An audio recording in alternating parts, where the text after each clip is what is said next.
భార్యగా తంతే పడితలని ఎగిరి తన్నాడు ప్రార్థన చేసేదాన్ని ఒక ఆమెని. ఎలక్షన్ డ్యూటీ వేస్తే పోయాడు. వాళ్ళు పోలీసు వాళ్ళు ఎమ్మడి పడ్డారు. సరిగ్గా చూసి కొట్టాడు. పట్టుడు కర్రతో ఎవడు కొట్టాడు మరి ఆయన కాలు మీద. ఏ కాలుతో తన్నాడు అదే కాలు కరెక్ట్ కొడితే 2 ముక్కలు ఇరిగింది.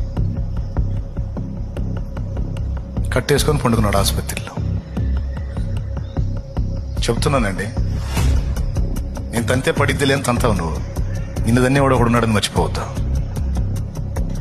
నాకు ఎవడు చెప్తాడులే, నాకు ఎదురేముందిలే అనుకుంటా పోతే మనుషులు ఎవడు చెప్పలేకపోవచ్చు, కానీ పైన ఒకడు ఉన్నాడు. సుప్రీం ఉన్నాడు పైన.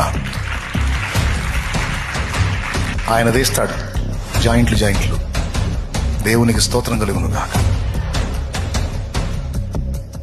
తొందరపడి అలాగే చేయొద్దు. నడమంతరం ఎప్పుడు మంచిది కాదు. విర్రవేగటం ఎప్పుడు మంచిది కాదు. మూర్ఖ చిత్తం ఎప్పుడు మంచిది కాదు.